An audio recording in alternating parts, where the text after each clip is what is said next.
Harry Potter goes undercover. Let me ask you something, Nathan. What's your opinion on infiltration? Do you suspect someone? Daniel Radcliffe stars in a neo-Nazi film where he's an FBI agent and he wants to prove himself to the agency that he's just not some kid sitting behind a laptop all day. Actually, he didn't want to do it, but then they changed his mind because they said that he was a good person, like that he was really good at being an introvert and he kind of blended in any kind of situation. So he keeps to himself a lot in the movie, but with this investigation going on, he has to change so much. The purpose of this mission, or I guess undercover mission, is for him to go in there and get a lot of intel on the bombings that white supremacist people do and attacks on society. This movie is based on true events like the Oklahoma bombings done by Timothy McVeigh. So it emphasizes that a lot of those stories, they talk about it, and then they're saying we're trying to prevent a lot of these incidents happening in the future. That's why they're doing it for this purpose. Something that I really like in the movie is Daniel Radcliffe, or Nate in this case, how much he changes dramatically throughout the film. He goes through so many phases because he's just some kid. He's introvert, so he's quiet, but then he has to go in this society where everything's so different. He has to be super mean and hardcore with the people that he talks to, and very careful as well. He gets convinced by Toni Collette, who plays Agent Samporo, and she pretty much tells him, you're perfect for this, you should do it.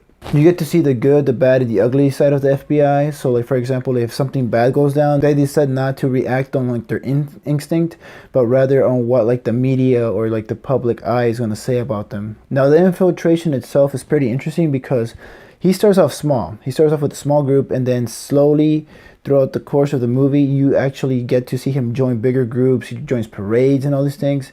So it gets pretty intense, and that's something that I really liked. But at the same time, it was kind of hard to relate to those other people that he was interacting with because he moves so quickly. And I guess the movie does this for the purpose of, trying to find out who the big bad person is. There are some times where it's so obvious that he might blow his cover, and if you come to think about it and you're watching the movie itself, it feels dude, he should have been caught. That was so obvious that they should have killed him on the spot.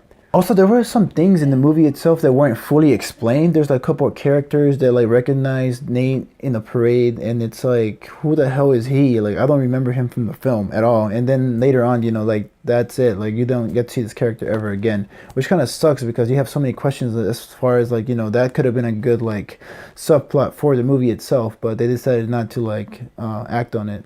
The climax of the story kind of just snuck up on me because it moved so quick.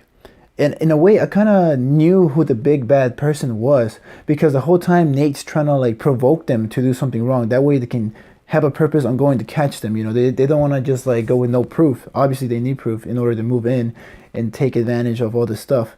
But the way the climax ends, it was just abrupt and quick. And the intensity for it was there, but it kind of just dies down in the end. And it was strange to me because I was wow, they could have done so much more with this climax. And it's something that, I kind of wish it would have worked on a little bit better. But since it's based on true events, I guess that's how things actually went down. What I do like about the movie is, it's about white supremacist society, and I'm Hispanic, so it's kind of weird that I'm saying this. But the thing is, I like how within its own society, everything is so diverse. You have your typical wannabes, and then people that want to act with a group or go on parades, and then you have people that will just act on their own, which is scary. But I mean, it was cool to get a bird's eye view on this scenario. It's not the best representation of them, I believe, but it was pretty interesting overall. So the movie was pretty good. It felt like a kind of like a documentary at some points for me.